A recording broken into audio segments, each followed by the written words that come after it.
안녕하세요. 김유갑의 경제부동산입니다. 구독, 좋아요 부탁드립니다. 윤석열 집값 완전히 속았다. 서울, 경기, 인천 발칵 뒤집혔다. 2023년 초만 해도 집값이 2, 3년 장기 하락할 것이라는 의견이 대다수였는데 1.3 대책 이후 분위기가 이상한 쪽으로 흘러가고 있습니다. 부동산 경착륙을 막고자 하는 것은 이해하지만 지금은 그 단계를 넘어 경제 불황을 부동산으로 막기 위해서 집값을 띄우고 있다고 판단이 됩니다. 집값이라도 부동산 순리를 거스리는 과도한 대출과 부자들과 다주택 완화 정책을 폐지해야 서민들이 살 수 있습니다. 유료 상담은 010-3999-8808 제가 직접 매수 타이밍과 입지를 추천해 드립니다. 지금 바로 전화 주십시오. 윤석열 집값 완전히 속았다. 서울, 경기, 인천 발칵 뒤집혔다. 자, 지금 이쪽 딱 철조망이 쳐졌네요. 자, 하락이냐, 이제 날개 달고 올라가고 있네요. 상승이냐. 자, 여러분들은 쌍안경으로 봤을 때 어떤 게 보입니까? 자, 일단 이거 아주 중요합니다. 저는 아주 실시간 데이터, 이게 빅데이터를 너무 1년 단위, 2년 단위로 하게 되면 틀릴 가능성이 커요. 그래서 3개월, 6개월을 지켜보는 게 중요합니다. 현재 2023년 이제 5월 달인데, 자, 6월이라고 치고요. 23년 9월, 이제 올 9월, 그리고 겨울인 12월. 예상 흐름은 거의 이 세 가지 방향으로 갈 확률이 커요. 먼저 A, 상승 후, 상승 반전 후에 하락. 자, 이게 0이죠. 여기 0. 자, 0인데 상승 반전 후 하락 이렇게 쭉. 이거는요, 확률상 40%나 돼요. 옛날에는 이제 20%밖에 안 봤는데 40%. 이렇게 계속 폭등할 확률은 높아 보이진 않습니다. 결국 여름에 좀 올랐다가 겨울에 떨어진다. 다만 폭락은 아니에요. 자, 폭락이 되려면 2차 폭락이 되려면 경제 심각한 위기, 다른 나라에 무슨 문제가 발생해야 돼요.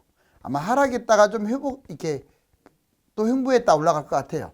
그 다음에 두 번째, 횡보 진행 후 하락. 여기 보시면 횡보죠. 딱 제로에서 왔다 갔다 하죠. 그래서 횡보한 일시적인 좀 하락을 할 것 같습니다. 겨울에. 그 다음 세 번째는 이제 거의 보합까지 올라왔는데 이제 다시 또 밑으로 하락 지속, 그리고 계속 하락 지속. 뭔 말이냐면 보합 후 하락 지속, 이건 20% 정도. 정리하면 올해 여름에 뛰었다가 가을 지나서 겨울에 일시적으로 하락하는, 즉 타이밍이 지금도 될 수 있지만 이 겨울이 될 수 있다는 거. 자, 이 확률이 제일 커 보입니다. 즉 여름에는 반등할 가능성이 좀 높아 보여요. 자, 이제 5월까지 매수자 관망, 즉 이번 달에 좀 지켜보자고요. 이번 달이 아주 중요합니다. 왜냐, 지금 아까 말씀드렸듯이 하락폭이 점점점 줄고 있잖아요. 그러면 곧 당장 다다음 주라도 상승 반전 할 수가 있거든요. 근데 그게 일시적이냐, 이제 아니면 이제 다시 대세 상승으로 가기 위한 전 단계냐, 이걸 파악하기 위해서 자, 5월달 흐름을 지켜봐야 돼요. 먼저 물가, 금리 이걸 지켜보는데 아직은 불안합니다. 미국은 뭐 국가 부도 이런 문제도 나오고 있어요. 이거는 좀 지켜봐야 할 상황이고, 그다음에 지금 정부 정책은 집값 띄우기에 포커스가 맞춰져 있어요. 자, 모든 규제 완화, 대출을 확대시킨 게 지금 집값이 여기까지 하락폭이 줄어드는데 결정적 역할을 한 거예요. 세 번째, 경제 침체. 이 정도가 어느 정도냐. 성장률, 무역, 적자, 소비. 이게 웬만한 상태에서는 집값하고 관련이 없어요. 근데 이제 경제 위기를 일으킬 만큼 심각해지고 또 건설사 부도나거나 금융 부실을 가져올 만큼 심각해지게 되면 달라지겠죠. 주요 지표 호전. 얼마나 호전될 거냐. 지금 시세는 거의 마이너스 0.04까지 왔어요. 자, 실거래는 오히려 플러스로 전환됐습니다. 그 다음에 거래량도 점점 경기도나 인천은 이미 상당히 올라왔고요. 서울은 아직도 상당히 부족하죠. 전세는 하락폭이 점점 줄고 있는데 아직 갭 투자할 상황은 아닙니다. 좋지 않다는 거죠. 강남 상승 여부. 자, 규제 강남 아직 해제 안 했습니다. 그리고 물량이 이제 가을부터 터진다고 하죠. 또 전세가율이 문제입니다. 그렇지만 지금은 소폭, 강남하고 용산이 소폭 플러스 전환. 여름에 7회 연속 폭등을 했는데 작년만 떨어졌죠. 여름에. 왜? 하락장이다 보니까. 올해 여름은 다시 또 상승을 할 거냐. 자, 이걸 한번 또 지켜봐야 돼요. 결론적으로는 지금 올라갈 요인과 내려갈 요인이 혼재하고 있죠. 전반적으로는 아직도 불안한 요인이 많아서 하락 요인이 큰데 일시적으로 잠깐 올라갈 수 있다고 봐야 되겠죠.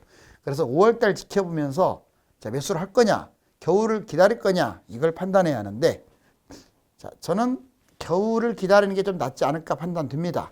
정부 정책, 좀 문제점을 지적을 할게요. 띄우기입니다, 띄우기. 자, 그때 문재인 정부 제가 엄청나게 비판했죠. 저는 정치적 중립이에요. 얼마나, 오히려 집값 안 잡고 집값 주도 성장한다고 제가 막 비판했는데, 현 정권도 그냥 당 이름만 바뀌었지 똑같은 것 같아요. 자, 오히려 문제점은 더 많아 보입니다. 부자를 위한 어떤 정책을 쓰기 때문에.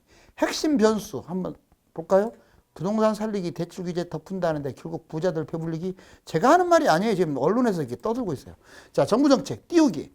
빚내서 집 사라 시즌2 맞습니다. 네, 이거 맞아요. 집값 거품 높은데 이 경착력을 우려한다고 집값을 띄운다? 아닌 것 같아요. 이것은. 다주택 부자들 지금 혜택 무진장이 받고 있죠. 대출 완화, 보유세는 무려 70% 감세. 누구를 위한 감세입니까? 세금도 부족하면서 월급쟁이들한테 이제 돈 뜯어내겠죠. 건설사 노골적 편들기. 이 건설사 놈들이라고 할게요.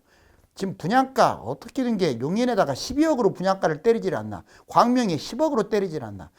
배가 터지게끔 지금 마음대로 분양을 하는데도 정부는 오히려 나몰라라 하고 있어요. 그걸 감시하고 못하게 해야죠. 노골적 편들기를 하고 있어요. 차라리 건설사. 이러니 미분양 나면 정부가 사주겠지. 고분양 때리고 보자. 자, 고분양 미분양 완판. 이거 진짜 심각합니다. 문제점. 집값 거품 방패 역할을 하고 있어요. 정부가. 인위적으로 집값 띄우고 있다는 뜻이죠. 서민보다 부자 정책을 쓰고 있어요. 이건 있을 수 없는 일입니다. 다주택, 건설사 혜택을 너무 주고 있어요. 자, 서울, 비서울 격차 지금 확대되고 있죠. 특히 지방은 지금 수도권은 온기가 돋고 있지만 지방은 달라요. 지방은 어떻게 될지도 몰라요. 지금. 핵심 변수. 자, 강남 아직은 해지 안 됐습니다. 그나마 현 정부가 강남을 풀진 않았어요. 그래서 실거주도 지금 해야 하고 토지거래 허가제도 남아있고. 근데 DSR 꼼수를 확대시켜줬다는 거. 금액 큰 거. 특히 둔촌주공은 미친 듯하게 엄청난 혜택을 줬죠. 자, 그 다음에 금리. 한미 물가와 기준금리. 지금 금리도 올렸어야 함에도 불구하고 그래야 집값이 이렇게 못 가요. 그런데 무조건 동결해버리고 있죠. 지금 주요 지표 지금 경제성장률 아주 형편없고 전세가 아주 낮아요. 그 다음에 미분양 많은 수준이고 거래량도 서울 같은 경우는 부족하죠. 전반적으로 봤을 때 자, 이런 변수 주요 지표는 아직은 정상 궤도까지 못 왔고 나머지는 정부가 하는 것들은 지금 상당히 효과를 보고 있다. 자, 이제 서울 전국 아파트 현실적 분석. 자, 그래프를 보자고요. 2월부터 5월인데 여기 보세요. 서울이 꾸준히 이게 0이에요. 0. 다 왔네요. 마이너스 0.04. 그러면 구별로 플러스로 전환된 것도 있다는 뜻이잖아요. 전국도 마이너스 0.07. 이제 보합권. 지금 현재 5월 초순에 이런데 5월 말이면 역전되지 않을까요? 이 흐름이면 그냥 플러스로 전환되겠죠. 제가 제일 우려했던 게 여름에 집값이 뛰는 거였거든요. 항상 여름만 되면 뛰었기 때문에. 자, 그게 C가 됐네요. C가 됐어. 자, 아파트 거래량 추이. 자, 서울 2,000건. 문제는 경기도하고 인천은 지금 정상 궤도로 거래량이 늘어났어요. 서울만 거래량이 지금 적은 거예요. 서울 전국 아파트 분석을 해볼까요? 자, 2022년 12월부터 23년 1월 달까지는 역대급 폭락을 했습니다. 자, 매매부터 볼까요? 매매 시세. 1월 이후에 계단식으로 계속 하락폭이 축소돼서 그렇지 계속 계단식으로 떨어진 거 맞죠? 자, 하락 축소입니다. 그 다음에 매매 전망. 상승 반등 후에 연말 2차 하락으로 가지 않을까 이렇게 전망이 돼요.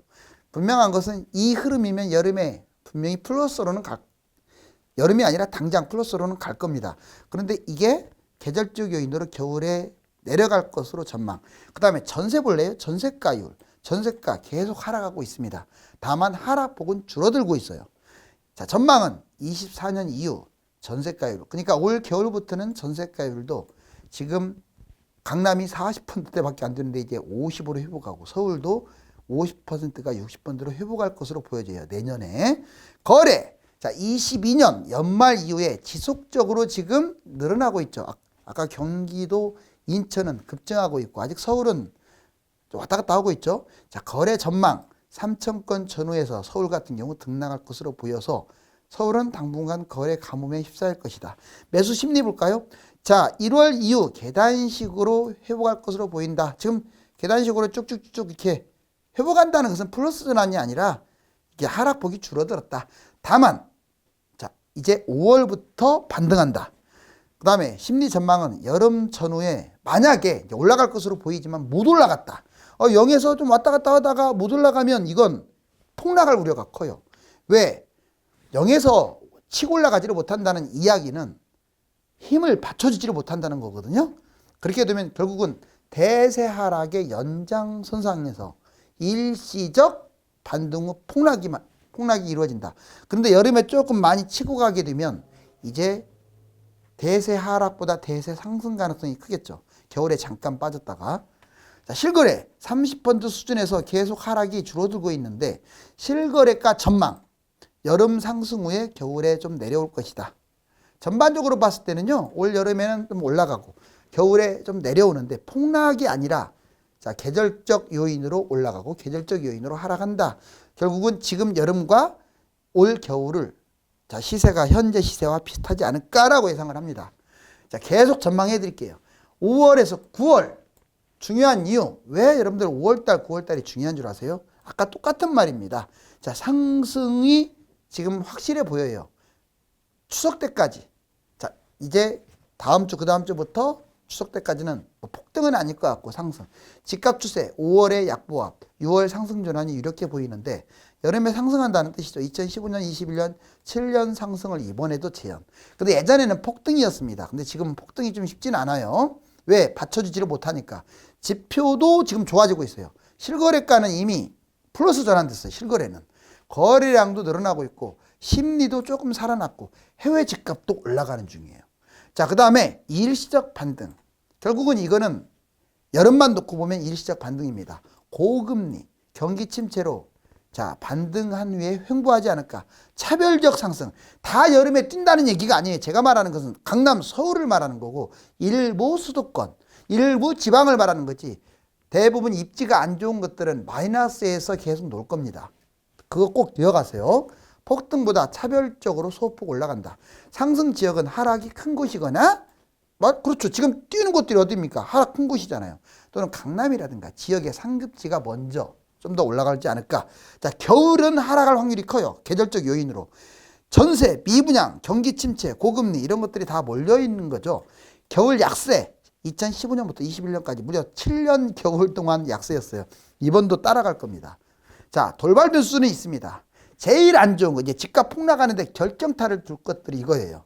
경기가 눈에 띄게끔 안 좋아지는 장기 침체 또는 경제 위기 또는 금융이 부도나는 거. 이건 우리나라하고 다른 나라 다 무조건 이랬다가는 박살 납니다. 자, 전반적으로 5월 9월을 좀 지켜보자. 자, 이제 미영 호주는 집값이 처음으로 반등하고 있어요. 세계적 하락기 끝났나라고 질문을 던지고 있죠. 그렇다고 해서 뭐 한두 달 반등했다고 해서 이걸 대세 상승이라고 할 수는 없습니다. 좀 지켜봐야 돼요. 자, 미국. 우리나라도 반등할 것 같으니까 다른 나라도 반등하죠. 역시 같이 가는 거죠. 자, S&P 케이스 실러지수 0.3% 7개월 하락하다가 기준금리가 정점에 달았다는 것으로 약간 올라왔어요. 0.3% 올랐다고 나오잖아요. 캐나다. 자, 4월 달에 무려 4%나 10개월 만에 대폭 상승. 15% 왕폭락 후에 이렇게 반등한 거예요. 호주. 코어로직 4월 0.5% 역시 2달 연속 상승. 호주도 폭락한 나라 중에 하나인데 뉴질랜드처럼 2달 연속 올라가고 있고 시드니는 무려 1.3% 크게 뛰었죠. 금리 인하에 대한 기대감. 영국 보세요. 4월에 1.3%로 올라갔습니다. 8개월 만에 올라갔죠. 대출 부담 감소. 독일도 2달 연속 상승. 중국도 중요한데 중국은 3월 달에 0.4% 상승 계속 올라가고 있습니다. 그 전에 거의 1년 반 가까이 폭락하다가 중국도 상승 턴했어요. 자, 부동산 침체에 벗어나 회복기로 가고 있는 듯한 모습인데 경기가 워낙 안 좋아서 아무튼 우리나라와 그래프가 똑같은 나라들이 지금 반등했다는 게 제일 찜찜해요. 제가 얘들만 반등했다고 안 하면 폭락이라는 용어를 막 입에 달겠는데 아직은 하락 정도, 폭락이란 말은 좀 더 보자고요. 자, 하반기 2차 폭락 그렇지만 위험성은 존재한다. 꼭 기억하세요. 하반기 2차 폭락. 대다수의 전문가들은 지금 2차 폭락을 주장합니다. 25년까지 떨어질 것이라고도 주장을 합니다. 근데 저는 25년은 일단 보지 마세요. 일단 올 겨울 좀 내려가면 그게 바닥이지 않을까 전망합니다. 자, 강남 갭투 대출, 경매 위협 못 버팁니다. 강남이 제일 안 좋은 게 뭐 여름 지나고 가을입니다. 물량도 많고 다주택 하우스푸어, 다주택 매물이 9월 달에 제일 많이 나와요. 알았어요? 여러 채 잡았는데 만약에 여름에 반등을 못하고 떨어져 버리면 폭락할 수도 있어요. 그 다음에 갭투자 전세가율 이거 딱 2년을 봤더니 올 가을입니다. 이것도 9월 달에 그래서 9월 위기론이 나온 거예요. 부동산도.